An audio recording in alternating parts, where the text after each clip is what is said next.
Hello and welcome, vegan savages, to another episode of the Vegains Podcast. Today I'm joined by Mike, not Mick, What's up? How's it going? Mike the vegan.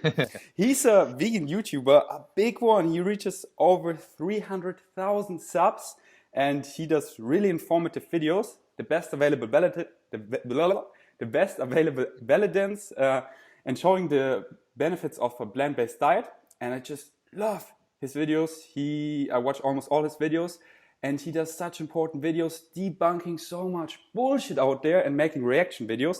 These are my favorites because, let's face it, there's just so much bullshit out there, and often it's just out there and no one clarifies it. Well, Mike the vegan does, and I just love your videos. And for dummies like me, just watch them like a couple times and then you truly understand them like 2, 3, 4 times. Oh yeah, if English isn't your first language. No, as well. because they're so informative and I love it because you're citing studies left and right, and I love it. So often I watch your videos twice, quite honestly, most of them, because I watch them like while I cook or do something. I was like, wow, yeah, that's good points. And then I do that with Dr. Gregor sometimes too. Like I think I can just listen to it or do something else at the same time, but it's like there's just, when he's hitting 12 or 15 studies, I'm like, oh, I missed that. Oh, I got to go back. Oh, so I guess I can understand. That's your videos as well. And if you just want to get it for yourself, you just need to watch it once. But if you want to quote it, tell it to your friends, make a post about it, then you watch it twice, 3 times. But they're amazing. Thank you so much for being on my podcast. How are you doing? Appreciate it. Great, good. Yeah, it's a very rainy day here in Iowa. Oh, is it? In the middle of the U.S., but it's good. Perfect day to talk on a podcast. Is it your first podcast? Oh, no. Because on YouTube, I didn't find one.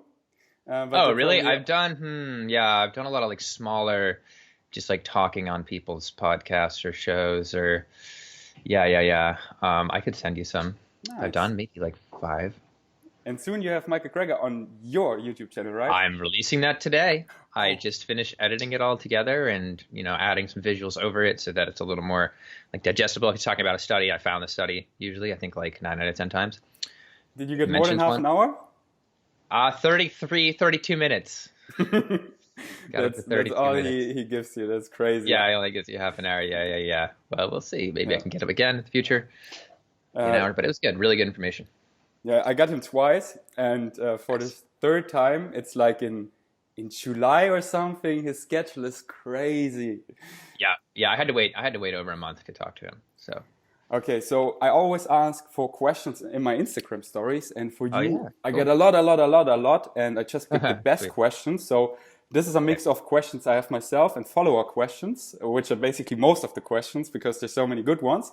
And let's jump right into it. Or before we jump into it, totally off topic. Do you watch Game of Thrones? I do, and I watched the last episode. Yep. How did you like it without spoilers? I liked it a lot. I definitely, this is not a spoiler, but if anyone is going to watch it, be aware that it's an hour and a half because usually they're an hour, and at around 55 minutes, even 50 minutes, I kept checking my phone thinking, oh my God, it's going to end. And that kind of ruined the viewing experience for me because I was so it's going to cliffhang. And just so you know, it does not cliffhang at all. And so that can emotionally prepare you for watching it. So just enjoy it. You watch it on TV? I watched it. My friend actually owns a theater. And we just kind of have like a private viewing on a screen in the theater, which is pretty awesome. Nice. Yeah, I do love the show. There's a lot of vegans on that show. That's true. I do wish they used no fur. And stuff like that, but it's it's the operation is so huge that it's awesome. We have vegans involved, vegans talking to people and looking really good, like what's her name, Danny's kind of like right hand woman, yes, Miss Andre or something like that. She's a vegan. She's awesome. Tyrion's vegan. Yes. Peter Dinklage is vegan, so it's cool to have that. I'm sure they influence the set. Yeah, for sure. And what you were mentioning, I always move my scroll a bit, and then I see how long the episode will go for. But if you're watching a theater, then I was always like, oh, now it ends, and I was like, oh yes, 20 more minutes, so it's not gonna end here. But it's crazy. It's actually the biggest battle ever in history of all TV shows and all movies. Did you know? Yep. Took them 50 something days to film that night. And all during night. That's so insane. Yeah. Anyway, I'm so hyped. But anyway, let's jump into the questions. All my life is basically just waiting for Monday. That's where I'm at. Oh, it's Okay. Monday for you. It's Sunday for us. That's funny. Yes, it's so Sunday Eve for you, right? Yep, Sunday at 8. Okay, it would be it's 3 a.m. in the morning on on the Oh, Monday for us. So I just watch it that's torture. Monday Eve. Yeah, So that's smart. Yeah, that's smart. Cool, cool. okay, so the first question, we all heard it, and it's a boring question, but I just gotta ask you, why and when did you go vegan? Yeah, sure. So it was 7 or 8 years ago. I was on a road trip, and my girlfriend handed me the China study, and I read it right there. And that's when I officially decided I wanted to be vegan. So like the next restaurant I went to, I ate fully vegan. But then I still had the like, oh, maybe I do need a tiny bit of animal protein every few months. Maybe I do need to take a bite of fish, otherwise I'll like die or something like that. I hadn't done the research yet, and then I did it. But yeah, it was really my girlfriend handing me the China study, and then my girlfriend making it really easy to just like, she cooked vegan food and stuff, and just like showed me how, what to eat and how to buy stuff. So that made it really easy. So it's hard for me to like say, like in my mind, vegan transitioning is like so easy because I was like spoon fed. And so that my experience was a little different, but that was it. It was the science. It was reading about the science of like the diseases. And even though I read the China study, it wasn't the China study part of it that sold me. It was all of the other studies that Campbell talks about there, and just like mechanisms for why these diseases happen, whether it's heart disease, dementia, or cancer, the things that push that are animal product related. So that was what really started it. And then like once you're fully vegan, you're not hurting animals anymore. You can zoom out on the system and take the meat goggles off, as I always say, and actually care about animals for the first time because you're not part of the problem. Yes, amen. And wow, over 7 years. So vegan before it was Yeah. cool. Yeah, vegan as it was starting to be cool. In fact, my girlfriend's been vegan for 12 years. She actually Oh used to go to the wow. library and rent Oh vegan, crazy. request vegan books to her library. Kind of started like a little vegan section in her library. I So they can didn't have any of this stuff on the internet. I can hardly imagine compared to how Yeah. convenient it is nowadays. Yeah. I mean, even for me, I'm vegan for over 5 years, and at the beginning, Nice. you hardly find like blend milks in discounters, Hmm. and now it's Hmm. everywhere. It got so convenient. But the great Yep. thing is that staples, you always found them, and that's what we should eat the most, like fruits, veggies, legumes, whole grains. So Yep. Yep. that is what Yeah, you that's always have. very much right. Yeah, those aren't new.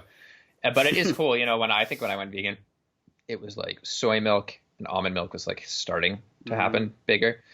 And then now it's ridiculous. So there's I oat everything. Like I just saw oat ice cream for the first time in Whole Foods when I Crazy. was back in the capital of Iowa. Yeah. Okay, your videos are so science-based about the best available balance of evidence regarding diet. So, how does your diet look like, and the best way to truly get like an overview of how you eat? Could you guide us through a typical full day of eating of Mike the Vegan? For sure, for sure. I have a few videos showing it, and it always kind of changes what my dishes I'm most excited about are. But the rule that I follow for like lunch and dinner at least, or I'm always basing it around like a legume, a whole grain or whole starch, and then veggies and spices and stuff. But I start the day with what I have right in front of me, which is a bowl of oatmeal with a ton of fruit, and so that's done when I wake up because it's on a programmable pressure cooker, the Instant Pot.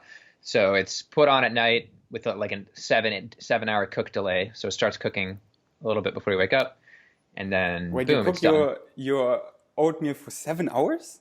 No, no, no. I put it in the pot, and it doesn't start cooking until 7 hours is up, and so it starts cooking right before you wake up, and so it's Ah, done when we wake up. So it's programmable pressure cooker with a cook delay, how and so convenient. that's great. And so that's how we do that. Sometimes we end up eating different types of cereal, whole grains, but oatmeal seems to be the winner for whatever reason. And we throw, Hmm. if I remember, I'll throw some flax on, but I'm always putting a bunch of different fruit in. Like I'll put bananas or frozen blueberries. And today I happen to have strawberries that I threw in, which is great, and cinnamon, and yeah, like I said, flax for omegas, if I remember. That's like the ideal situation. Sometimes I'll get fancy and throw like hemp on too, but usually for me, it's like I'm trying to get that as soon as possible with the most amount of efficiency so I can just like get to work and relax. And so I do that for breakfast, and then lunch again, like that whole grain or starch, legume, veggie combo. And I really like doing khichdi, or like a khichdi based soup that is just loaded. Like this is the most common meal we make, maybe like every few days. It's brown rice with red lentils, It's like 20 something minutes on high pressure in the Instant Pot, and then I'll throw in like every veggie I can, like celery, onions, I'll do garlic, I'll do bay leaves, I'll do just like maybe sometimes beets or whatever greens we have, and I'll just make this like super hearty soup, because I just have to chop everything, throw it in, and then I can actually work for that half an hour it takes to cook, because it's pressurization time plus cook time. Do you all cook it at the? I'm not so familiar with pressure cookers yet. Do you all throw it in at the same time, or do you wait until the legumes and whole grains are all at the same time at the beginning, and then you just all at the same time? Yeah. I was very afraid of pressure cookers. Like I always thought they would explode and all that stuff, and that's I still feel that way honestly about non-programmable pressure cookers. But the programmable pressure cookers you don't need to watch at all. Like you just throw it in. I'm so close getting one, and I think you just converted me, and now I want one. Do it. Oh, you should seriously do it. I think it'll be like $70 on. I mean, I don't know how much they are for you, but reasonably, like the amount of hours I've saved cooking and the amount of life I've recovered from having that is worth. It pays for itself like every month probably. And then I'll throw just everything and all the spices, cumin and stuff in that.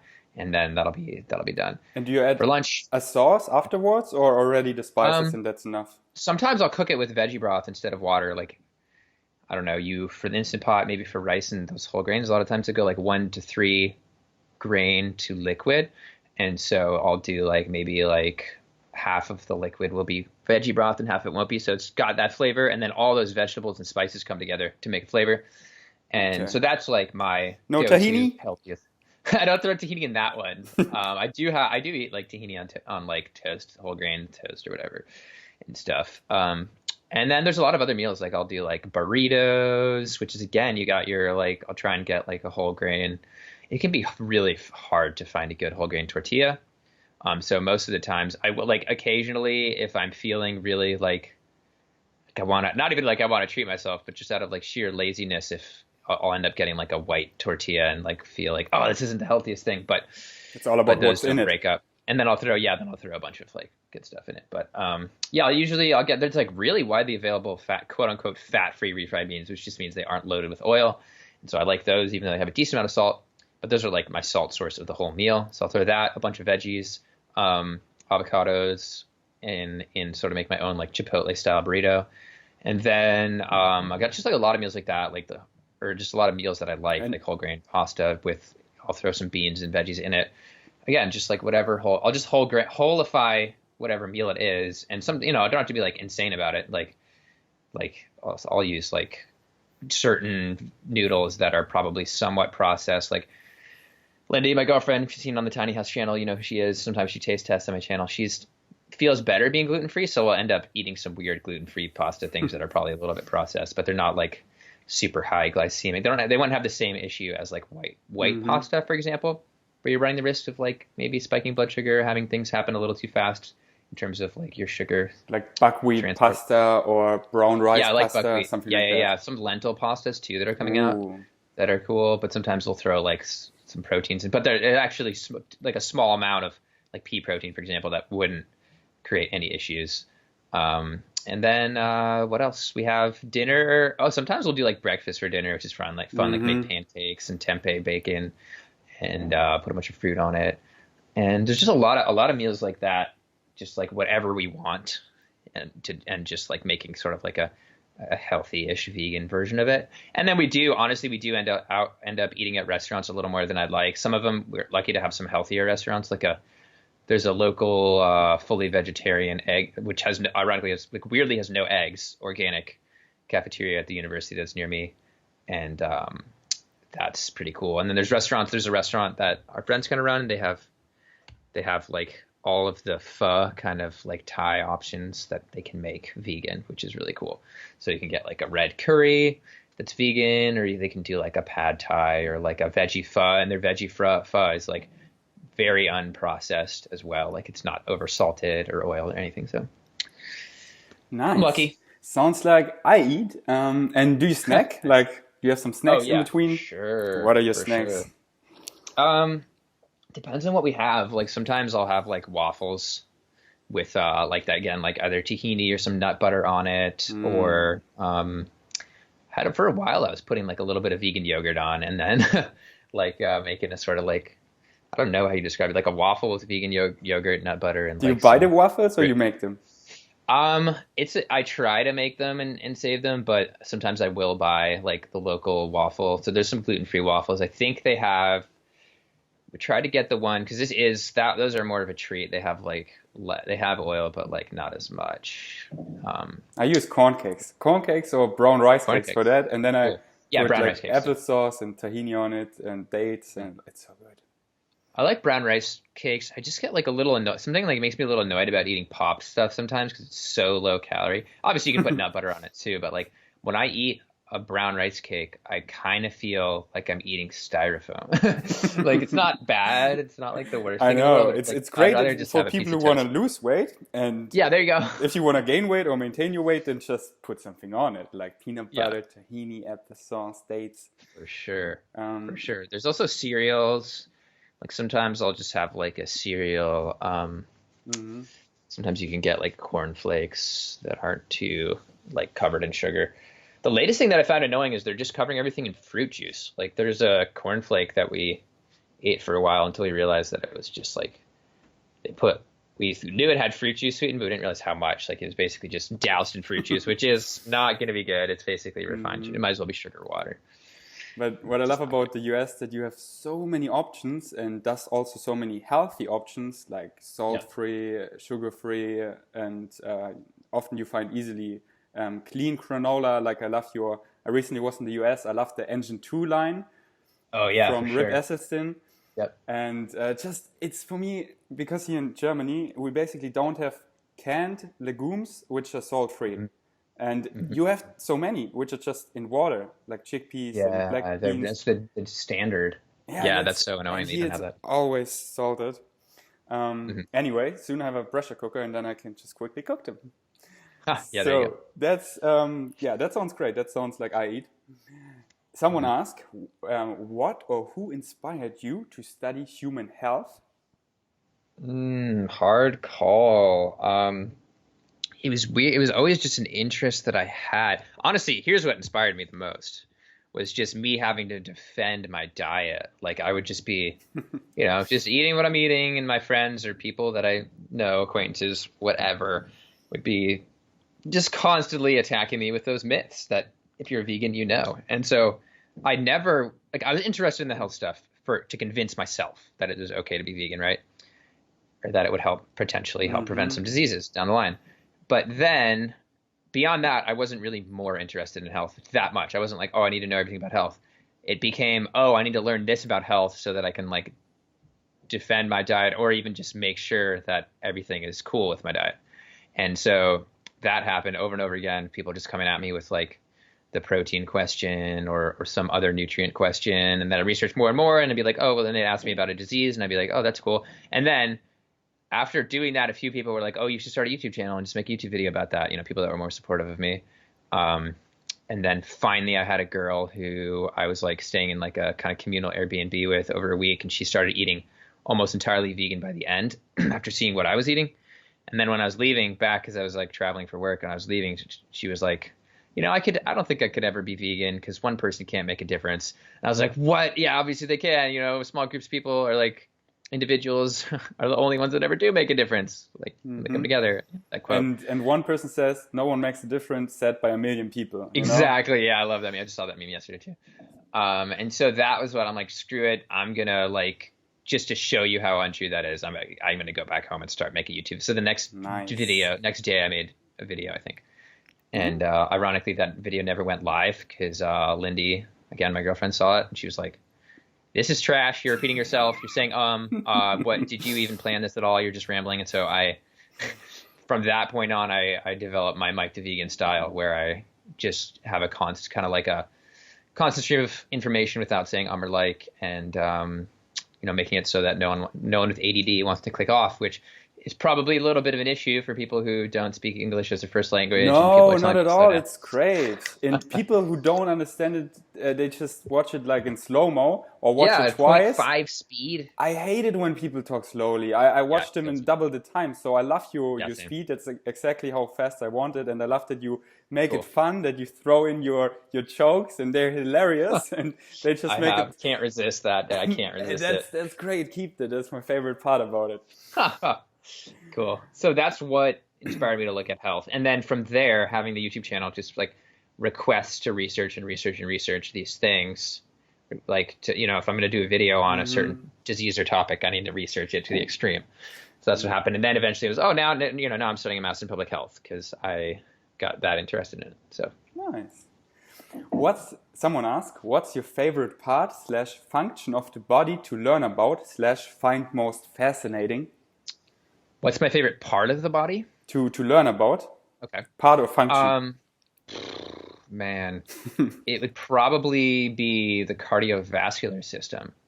Maybe not. Okay, it's a tie between the cardiovascular system, the gut microbiome, so the digestive system, and then like the brain. So I'd have to think more about which one I really like. But like cardiovascular system in general, plays to all of those as well. So the cardiovascular system is what causes so many freaking diseases, and that's what we have the most dramatic transformation on a vegan diet in terms of like what people believe is possible. And so we have the opening up of arteries and, all the things, just because all the problems like from lower back pain, from that disc degeneration caused by clogged lower back arteries to even people like losing hair because of their artery. I haven't even talked about that in a video. Like hair loss can be from atherosclerosis because you're literally not getting blood flow to your hair follicles anymore on your head. Oh, wow. That I can be didn't know part of that. it, yeah, or thinning hair at least, I should say. Or erectile dysfunction, that's one of the earliest things Yeah, that exactly. will happen because the artery to your penis is just half the size than to your heart. So it's actually a precursor of heart disease. Yeah, that's true. That's very huge. Or I should say very small. And then there's so many. Anything you can think of, But that's a just big the one, quality yeah. of your skin, quality of your Yes. skin. True. There's things that obviously Alzheimer's, the clogged brain artery. We've got diabetic neuropathy, where your skin burns because your nerves are clogged. Diabetic retinopathy, where the eye vessels are clogged. It just goes on and on and on. So in terms of like the most influential system that people aren't aware of, and that's why it's exciting to me, is the circulatory system.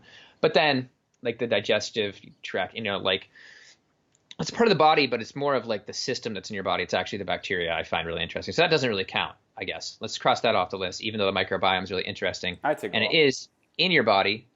The part I'm interested about is the part that isn't actually your body. It's the billions of bacteria that are there. So then the brain is interesting, but I also, I'd say I'm going to go with circulatory system most interesting to study just because of the sweeping effects. But the brain is really interesting. However, it's just not, I don't know, there isn't like enough like plant-based diet related research. Although we're going to have some new Alzheimer's research coming out from the doctors Surzai and Ornish as well soon on Alzheimer's. So that'll be really interesting. And I will say, what am I talking about? There is a lot of interesting brain stuff between multiple sclerosis and the potential causes there with autoimmune, and also ALS with the potential issues there, and the neurotoxins in seafood that can potentially be causing some of these neurodegenerative diseases. So that stuff is really interesting as well. But I would say it's limited to 3 or 4 things, while the circulatory system is like basically everything. In fact, the part of the MS pathophysiology, the way the disease happens, is actually circulatory system related. At least that was the theory of Roy Swank, who was kind of stopping MS in a decent amount of cases with a low saturated fat, low animal fat diet. And he was saying that, okay, let's back it up. So gets a little complicated, but basically theory of MS is that you have foreign proteins that enter your bloodstream because of a leaky gut, essentially your intestinal barrier function being compromised. That foreign protein is then, your body responds by making antibodies to it. And because the foreign protein was similar enough to a protein in your body, in this case, the myelin sheath around your brain cells, you have antibodies that could potentially attack that myelin sheath. But because you have a blood-brain barrier and your antibodies don't normally make it into the brain, what needs to happen for MS to progress is your blood-brain barrier needs to break down. And Roy Swank believed it was that when you eat a ton of saturated fat, when you have a big high animal fat diet, you actually have all these blood issues. One of them is like a lowering of oxygen, and there's a few ways it could happen, but basically that high saturated fat creates basically cracks in your blood-brain barrier where these antibodies get through, and then once they're through, they can strip those motor neurons, which then leads to motor neuron disease. So interesting. So that, again, it's a circulatory system issue, and then it's also a digestive issue. So all of them, it's hard to break the body down. You just like the holistic aspects and like to learn about everything. Yeah, but then it's like the missing link was circulatory as well. So now people are like, oh, this guy is crazy smart. How does he know that all? So someone asked, how does he find the studies he cites? So where do you get all the research from? I appreciate the compliment. I'm able to start, honestly, I'll start a lot of times by just like Googling what disease or whatever I'm looking at, study at the end. So it'll be like multiple sclerosis study, or like multiple sclerosis, plant-based diet study. Like that gets me some good results of finding the studies directly in the journals, honestly. Like I find that easier than searching like the actual databases, the NIH databases. And then there's just Dr. Greger. Obviously, I always try and give him credit, but he's a great place to just like start as well for me. He'll have laid out a part of the picture of what I'm talking about in video. And I always try to just not copy exactly what he's saying. I try to like build upon it, find something in the studies he didn't mention, or find studies he didn't mention at all. Mm-hmm. And then thankfully I have some people who can give me access to whatever I really need to look at.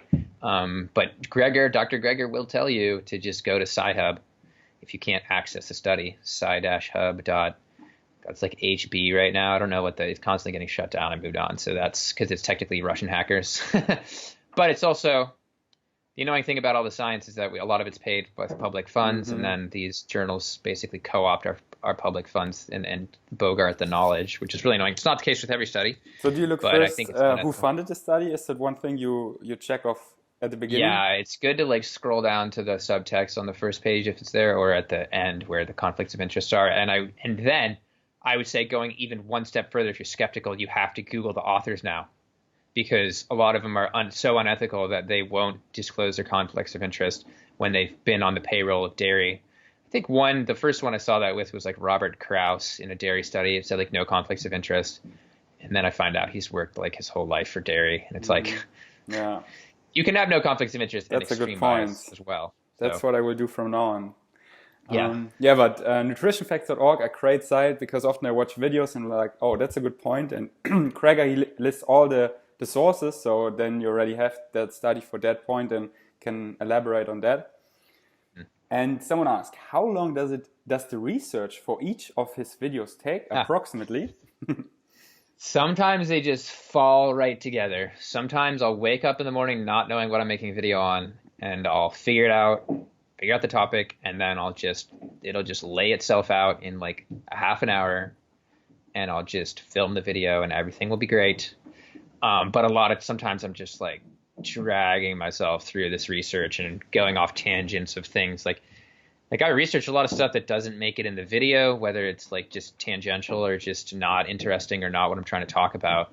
So it's hard, like when I'm researching, I have to really stay on task. But I mean, it totally depends on the video and how much of the subject matter I already know. Like, it's probably annoying for people, but that you will see that I am sadly recycling some study, especially in response videos. I'm recycling studies that I already know off the top of my head, which I try to not just do that. I try to always have a new element, but it's just me talking as if I'd be talking like I already know. Like, I don't have to do any research for those studies. If it's like somebody saying that cholesterol doesn't raise cholesterol when you eat it, I already know there's a study showing, postprandial or after meal cholesterol shooting up higher and higher based off how many eggs you eat.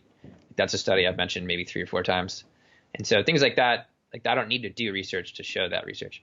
But then there's other, like I'm going to do a video on PCOS, and that was just an insane amount of research. I'm going to do a video I would say insane amount of research in that, like, there's not that much straight up plant-based diet research on it.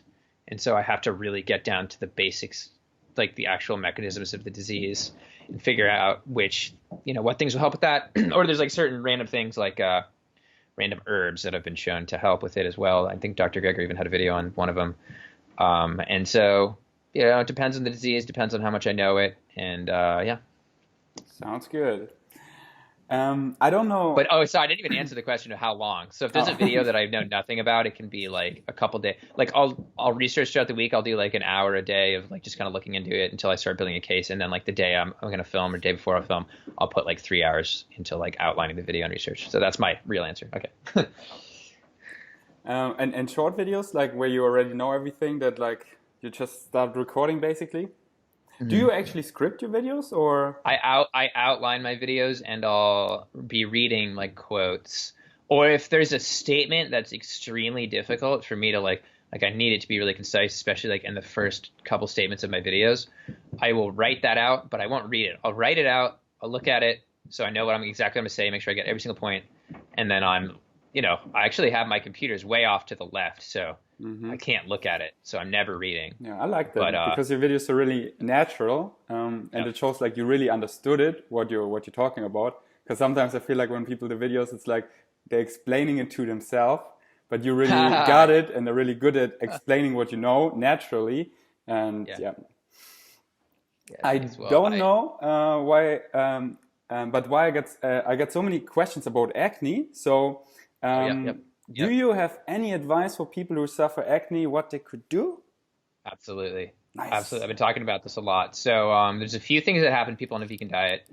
The first and foremost one that you absolutely need to check out is we have such an emphasis on taking B12 that people grab these massive high dose B12, 1,000 milligrams. Honestly, anything over a couple hundred milligrams would potentially high enough to get your status higher than it used to be. And there's a certain amount of people that are kind of, I guess you could call them hyper responders. From one study, it was like maybe 1 in 7 people where what's happening is the B12 gets so high in your system that your facial bacteria, the P. acnes on your face, goes, oh, there's bacteria just exuding here in the environment. I'm going to stop making it. I'm going to stop synthesizing my own. In fact, their gene expressions change. And through that change, you can get an imbalance and dysfunction of that bacteria, and the P. acnes, called P. acnes for a reason, can cause acne. And so 1 in 7 people, you really only need to be taking like 50 to 100 micrograms a day. Did I say milligrams earlier? I meant micrograms. And so that is, we have that study of, it took some vegans who were deficient, gave them 50, I believe it was 50 micrograms a day, and it got them out of deficiency. So we do not need to be taking that much. People taking, 1,000 micrograms a day completely, or even every couple of days, could completely be bombing their facial bacteria. Another one, which how much do you take? I literally have a pill that I literally just nibble off. Like I have I think it's like a 500 microgram pill that I will just like, when I remember, because I know my status is already higher than the average omnivore. Like what days I remember, maybe most days, maybe half days, I don't know. I just take a nibble off the B12, and I get it from some like fortified plant milks as well. So I'm not an issue for me, and I wouldn't suggest doing the same thing for somebody that doesn't know their level. But it might be a good idea to just, if you do have acne, get your levels checked, and if it is really high, then I'd like really, really pull back a little bit and just take that low dose. I would recommend just taking a normal dose. Like I take 500 microgram, and if you get acne from that, then lower the dose. But most people, as you said, are fine with that. And then you're just on the safe side. It's not crazy high, but it has a safety puffer in it. So I recommend 500 micrograms per day, because a daily routine I find much easier to taking it just once per week. So I have this little supplement tray. Actually, there's Monday, Tuesday, Wednesday until Sunday on it. And I see it when I forget one day, then I just take both at the next day. So that's a good reminder for me. But that's a good one for, What did you say? That's a good idea. 1 out of 8 people suffer acne. I think it was like 1 in 7, and there was just one study that showed that people, you can have like increased acne from it. So, and who knows? It could be higher. If vegans are really trying to slam it down, it could be even higher. It could be maybe it is 1 in 7, but then something like that. But how many cases would that be? B12. So if you think your acne is due to B12, take a lower dosage, but don't skip acne. And if your lower dosage doesn't make a difference, then it's caused by something else. Exactly. The most responsible thing would be to go and get your B12 level checked, just so you know that you're doing, you're acting intelligently. So that's huge. So especially if you take a low dosage, check it if you get enough. That's important. Yeah. Absolutely. And in fact, fortified food, you actually have to take way less. So fortified food rules of, I believe, I was just reading this, that fortified food doses match more that in like meat, where you don't, but your daily requirement of fortified food B12, even though it is supplements thrown in food, which makes no sense, is apparently way lower than if you're just taking supplements, like the recommended amount. I don't know. It was strange, and I don't remember the numbers off the top of my head. I literally just read that. So in fortified food, it's really low, the B12, often just like 5 to 25 micrograms. And I wouldn't rely on it because often you just run out of it, and then you have it for a couple of days. No B12. Yes, I would just take it daily and be done with it. Most people take daily supplements anyway, so just add it to it.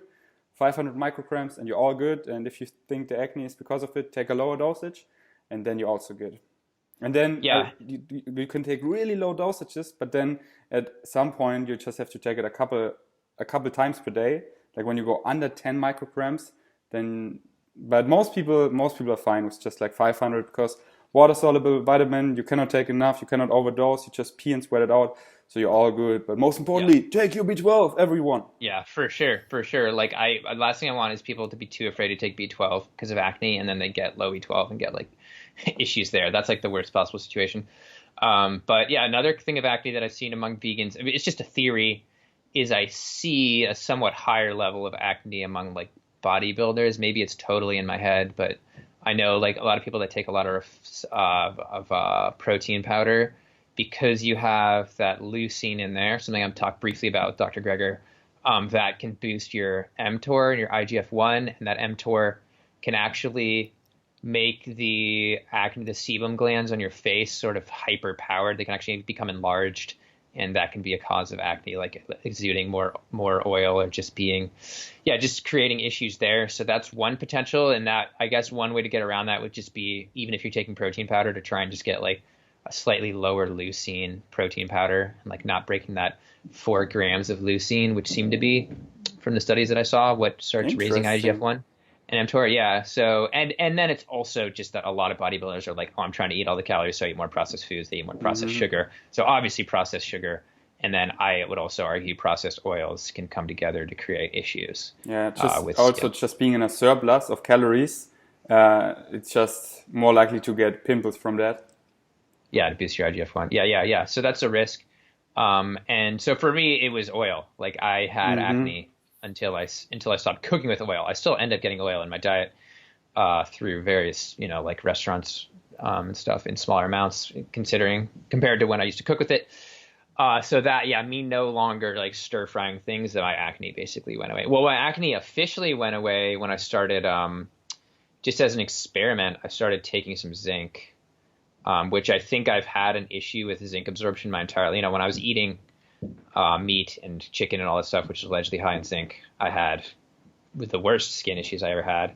But it still kind of lingered, and I think I may have like an issue with absorbing zinc, maybe not. Like when I got my zinc tested, it was on the low end, but it wasn't like bad.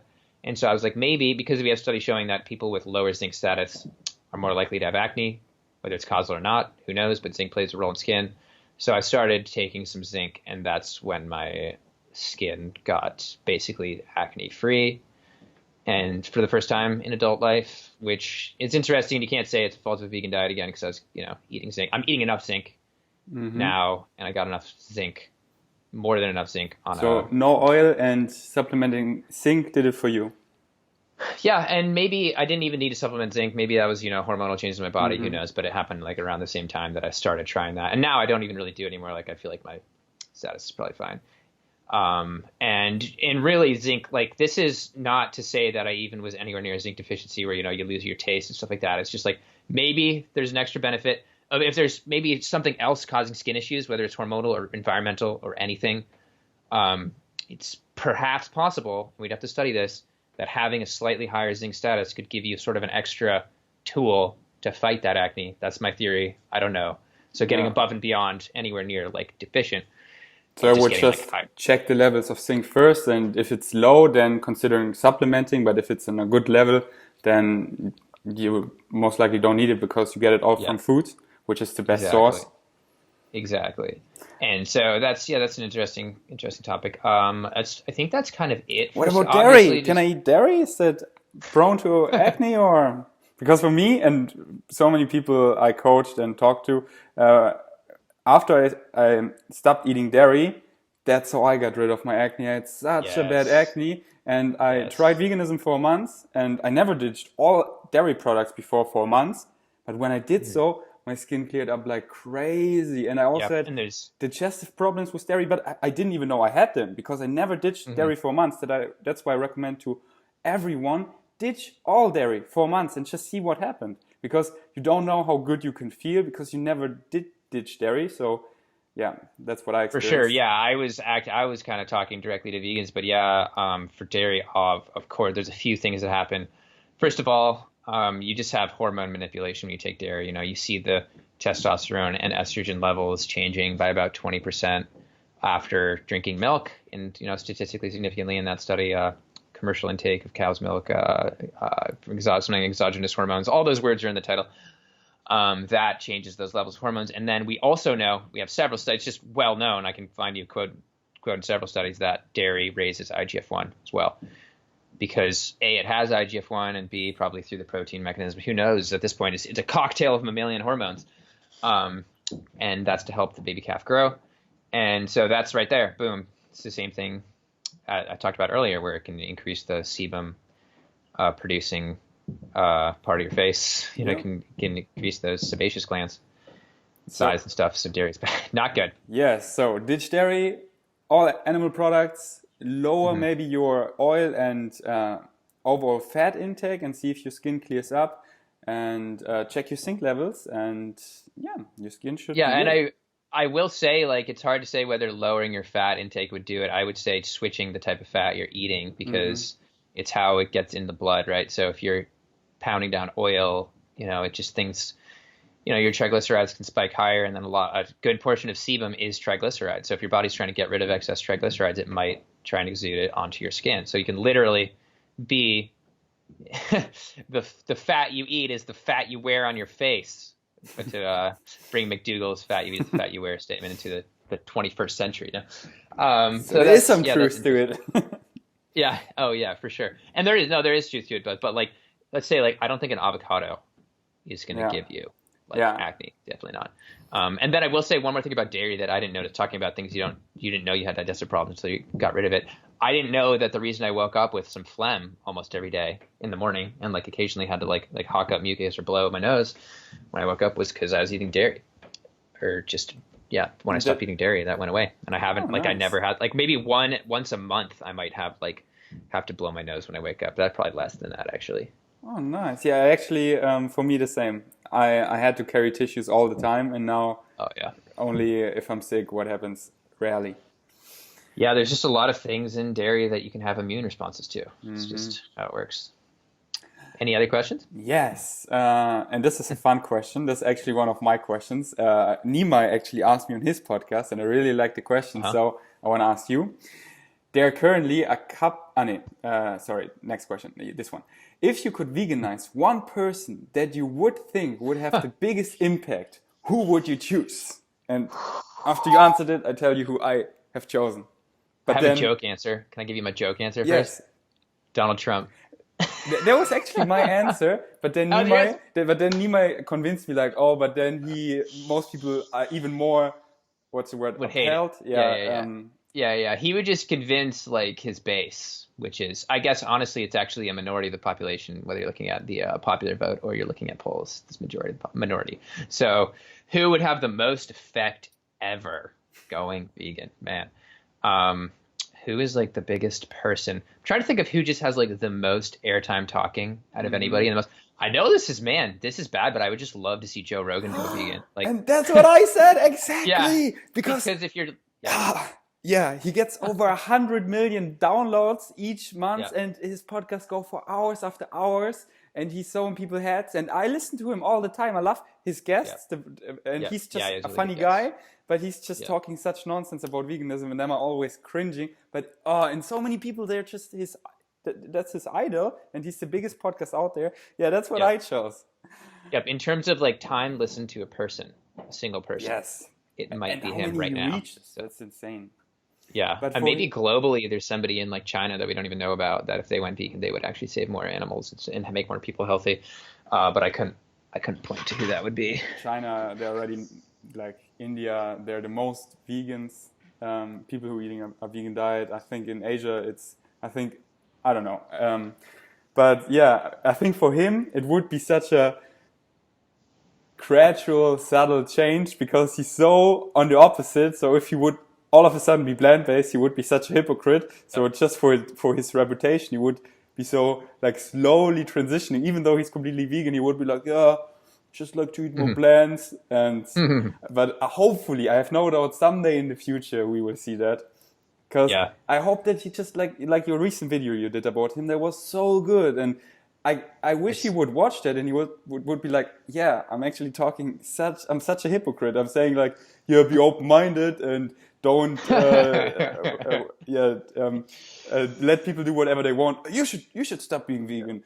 Eat it. That was Yeah, I'm really sad because he actually invited Gary Yourofsky to be on a show, but Gary Yourofsky was too burnt out to go on, and he is one of a few people that I think could maybe convince him. Although he needs more health facts. I think a really fun, just to fun to see what would happen, is if I went on to Joe Rogan with Nimai Delgado or somebody who is really ripped. So, because if I go on alone, they're going to be like, "Oh, you don't look like you are super jacked." But you reference those people. But yeah, if you have Nimai in your that would be not enough better. to convince people that have, or maybe I just need to like work out a lot and stuff like that and get bigger. But you could. It's just funny. Yeah, you could just reference him, and then he comes with all the bullshit, and then you debunk it. That It's like, true. oh, in It's true, sports but I'm there are sure- yeah. only like a couple athletes, and then like, yeah, but there's just like 1% of the population is vegan, and the fact that there are a couple of pro athletes, that's just huge.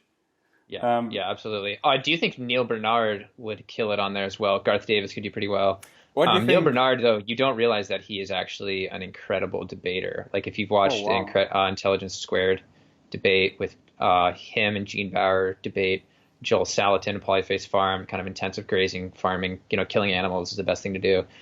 And some other guy who's, What would you say, Michael Greger? How would he perform on the? Oh yeah, I think he would do really well.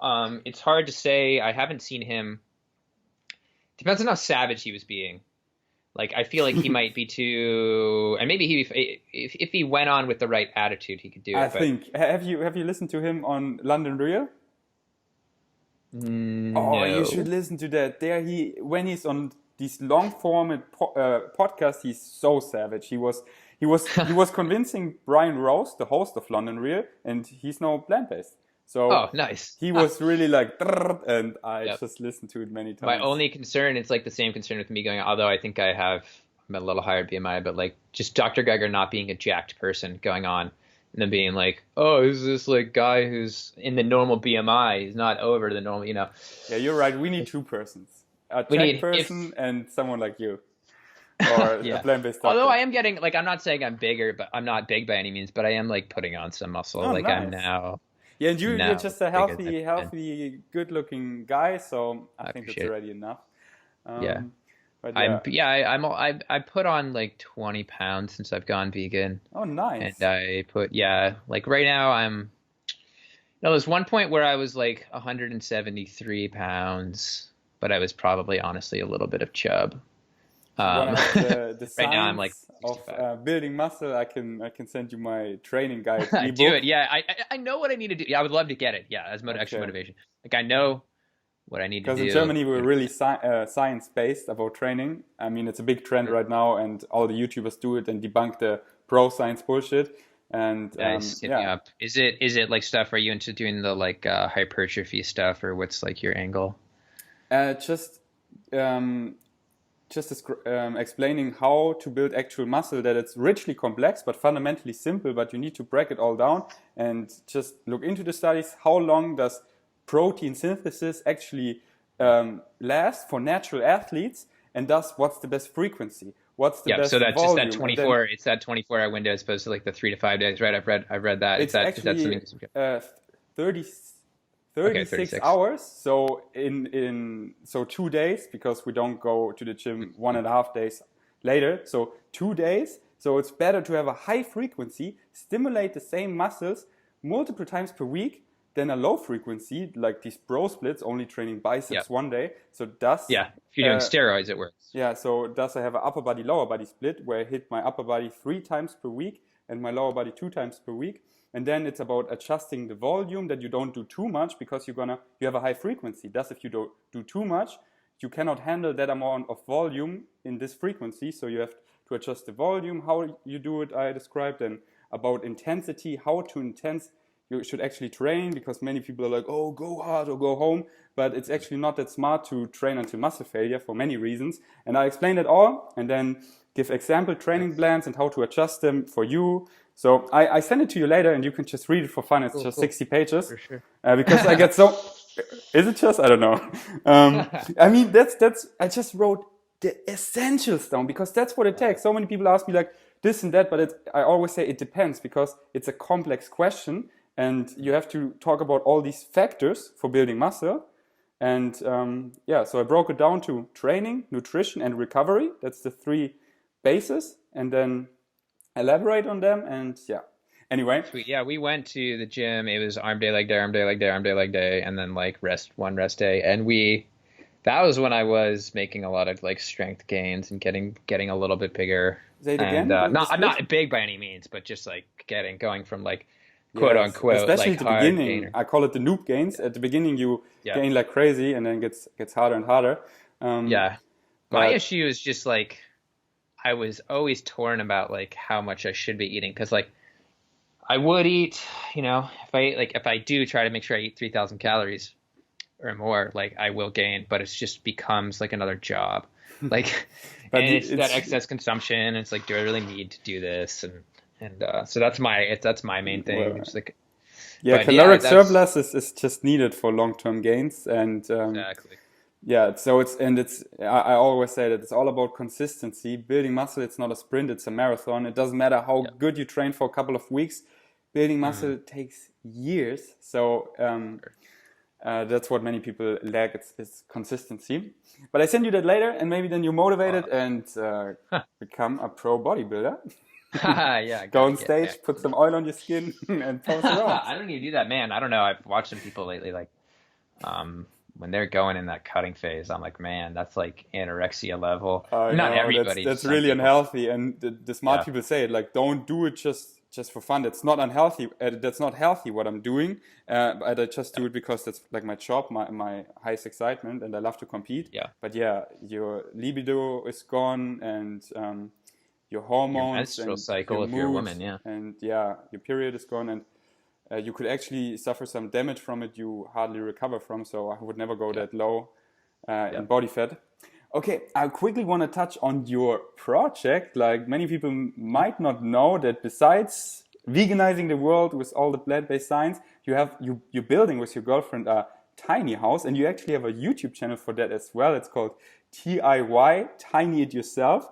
Could you quickly explain what a tiny house is and then why you and your girlfriend started to build one? For sure. So there are 2 types of tiny houses, the ones on wheels and the ones that aren't on wheels, and ours is on wheels.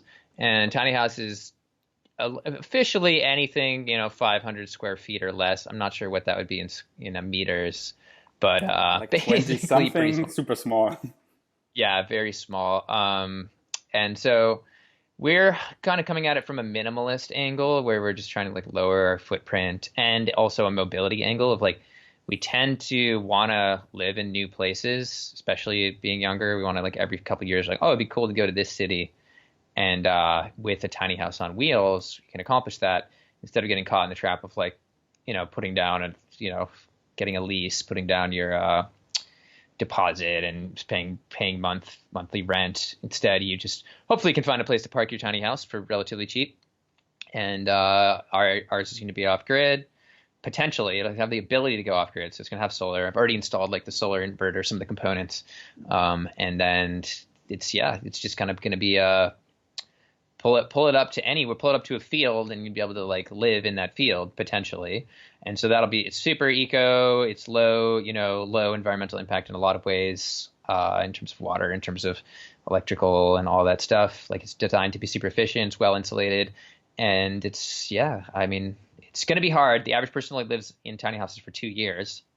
And so we'll see if we stay in it. But the goal with the channel especially was to show people how to do things by themselves and for cheaper. So right now the tiny house is about 80, maybe 90% done. And we're at around $12,000, which is super cheap, but that's a lot of time. And like, for example, we made some of our own windows from window inserts. So like making our own window frames and putting them together. And we redid an RV, which is we call them an RV. It's recreational vehicle. Really, some people call them travel trailers. Some people call them campers. We tore down an old moldy one, and then we welded the trailer out. So that way we say, had like a lower embodied energy in the steel of the actual trailer. It saved $5,000 right there, and things like that. So we've gone with the DIY, well-documented way of doing things for way cheap to make it like more accessible for people who have the time but maybe not the money. And that's just more fun for us, is like learning how to do everything kind of. So we DIY'd, everything. Like we just made the countertops. That's the most recent thing we did. We used metal framing to keep it super light. So we show people how to do that. And yeah. I love it. I love the minimalist approach, and just how much you learn, probably things you've never done before. It's your first time you do that, right? Yep. Well, I built stuff in the past. I've helped build like various buildings to some like smaller extent. I had a little bit of experience like doing some basic plumbing and some basic. I've done like woodworking a decent amount throughout my life, and then I had never done electrical officially. I'd like played around with electronics a little bit, but I had never done electrical. So that's one thing that I learned. And just all the things of like, there's just things about houses and house systems that like. You don't realize, like, you just don't realize like how things work, and like, what about air ventilation? What are you going to do? And so the best thing maybe for us is put in an energy recovery ventilator, which crosses the cold or the outside air with the indoor air that's leaving the house to try and recover as much of the energy, whether it's colder or hotter outside than it is inside. Kind of averages out the two. It crosses the air over with a bunch of different plates to have as much kind of like surface contact as possible. And how do you go about? Do you just watch YouTube tutorials if you don't know stuff? I did learn a lot on YouTube. Some of it we just kind of did ourselves and like learned whether it worked or not. Like, for example, I did YouTube this. Like, I YouTube look at like what's the best exterior finish, and so I read like spar urethane. It was really good for like expansion and contraction. We have like intense winters here and intense summers, so did that. It lasted 4 months, and then like just like peeled off and was crap, right? And so even the best answer might not work. And so then we went and found this product called Ecopoxy, and we found the UV resistant version of that. And I just put it on last week, so I had to already refinish the wood on the house, the cedar on the house, which is really annoying. Nice. Already had to do that like 6 months later, but now it's amazing. Like, the Ecopoxy looks great. So guys, check out Tiny It yourself. Even if you're not building a tiny house like myself, I just love watching them. You feel like a real man, and you learn just some skills by watching, and how complex it actually is to build something livable. So I want to be respectful to your time. So I'm going to end the podcast with 3 more questions. I always ask my guests at the end, like quick questions. What first comes to your mind, which is the first one: what scares you?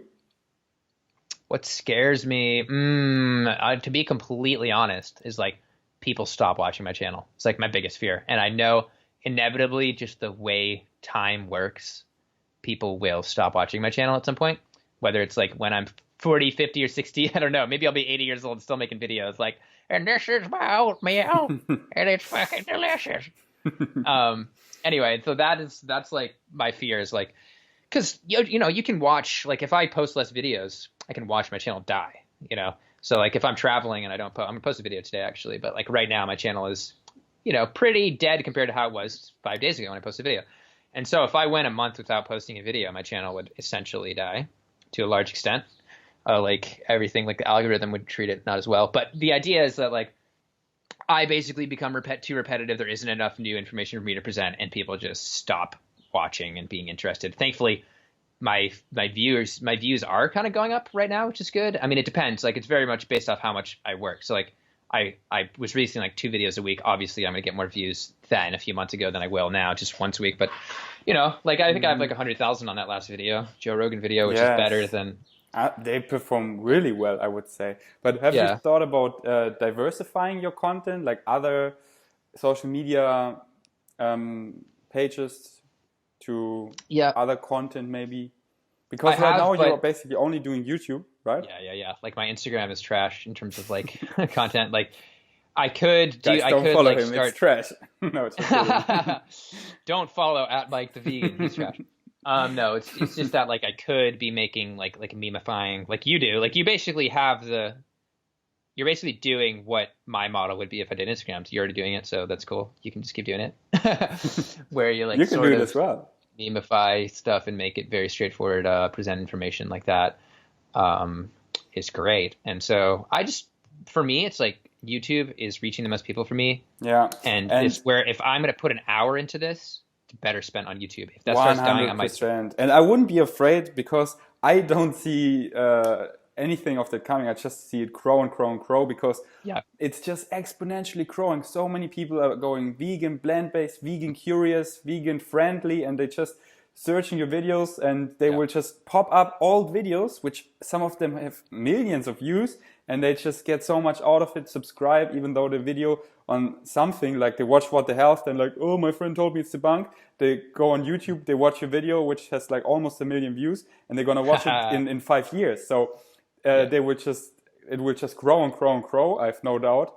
So putting your time in YouTube, I think is the best because you're so good at it. And as I told you, you're my favorite vegan YouTuber. I just love your videos, and I'm so thankful for those response videos because I'm like, oh, please, Mike the Vegan, make a response video about that. Yeah. Oh, dude, always message me whenever you have something you want me to respond to. Seriously. Sometimes I'm distracted and I'm not necessarily paying attention. Okay, I will from now on because I was like, when I heard Russell Brand at the Joe Rogan Experience, I was like, oh, please, Mike, respond to that. I was like, really? Yeah. I only got like 1 message about that. Okay, from now on I will message you all the time. Do it, yeah. Because it was, honestly, it was 3 hours long and it was 45. A lot of his claims were 45 minutes in. So I'm honest, I listen to most of his podcasts. So all the time when there's like a sequence where he's just so talking bullshit, then I let you know. Or if I find something. I have another fear that is not a real fear. It's like an accidental osmotic fear that I got from all these videos I made, where I had a nightmare that I had to eat eggs.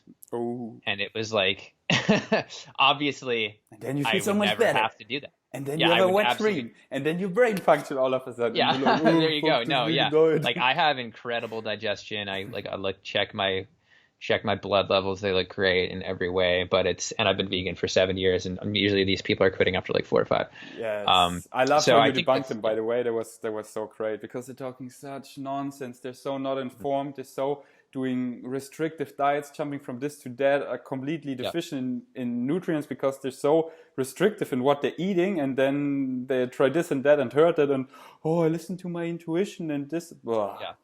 And 9 out of 10 times, it's just that their partner is like a heavy meat eater that influences them, whether it's Ravana getting married to a meat eater, Raw Alignment starting to date a carnivore person, Bonnie Rebecca's boyfriend having to quit veganism. It's very obvious that it's like that pressure more than anything else, because everybody has some little health thing that they would like to get better. Yeah, and we're so influenced by our environment. That's why it's getting on top of things and actually informing yourself, getting educated, and then you can debunk all the nonsense that is out there and have your bullshit meter up that when they say, actually, and you don't know about that, then before you just believe them blindly, do your research. Yeah, exactly. And then like the justifications afterwards get crazy. Like Bonnie Rebecca making a video saying that her cholesterol is too low. Like things just get a little out there as well. And it's always post hoc or after the fact kind of explanations. It's like never is anything really good, and like never has anyone really proven that something was fundamentally wrong with the vegan diet. And they usually say the ones that are more level headed will say that. Like if you talk to Bonnie Rebecca or you talk to even Ravana, it's not the vegan diet that caused their issue of some extreme thing that they did, or maybe, I don't know if Ravana will admit that, but Bonnie will say that. So yeah, it's interesting. And then what's your next question? Best advice you've ever received? Like Best what comes to your advice I mind? ever received was probably from Robert Cheek, which is awesome because I'm going to meet him next week. was I went to his talk, and he was just like, look, I went to the gym every single day for a year and worked out really hard, and I gained 1 pound. And I was like, what? And he's like, and then I realized what calories were.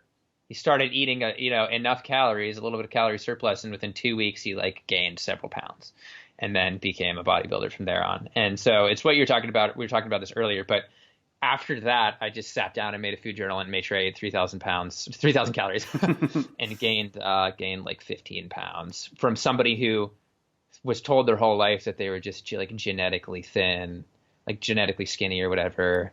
And that was just nothing I could do. Like everyone's always like, oh, you eat so much, because like at any given meal I would, but then I wouldn't snack, and then I'd like maybe sleep through breakfast or something and stay up too late. And so when you actually look at my calories, I wasn't eating enough to like gain. So that was the biggest piece of single advice that ever actually changed my changed the way things went. There's probably a more existential piece of advice that I've gotten at some point that was more important that I'm probably just like forgetting about. But that was like the most on topic piece of good advice I could think of. And the last one is, what is the future of veganism? Future of veganism, interesting. I would say it's probably going to be, I mean, obviously it's going to grow. We're talking about how it's going to keep growing.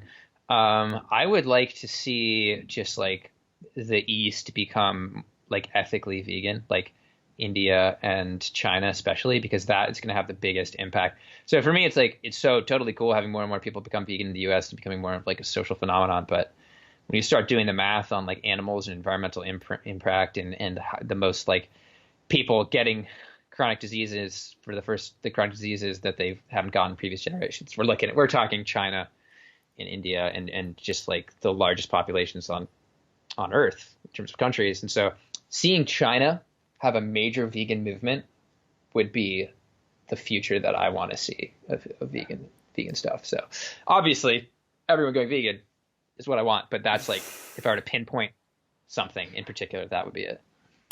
Amen, brother. And that is the Vegains podcast. Check out Mike the Vegan, his YouTube channel, and his Instagram isn't trash, so go follow him there. And don't call him Mick the Vegan, because I did that in the past, but then you put in the little microphone and was like, yes, Mike, like the microphone. It's my fault. Too ambiguous, but yeah, I appreciate. Thank you so much for having me. It was great discussion, and yeah, I'll check out your plan for sure and get some gains. Yes. Vegains.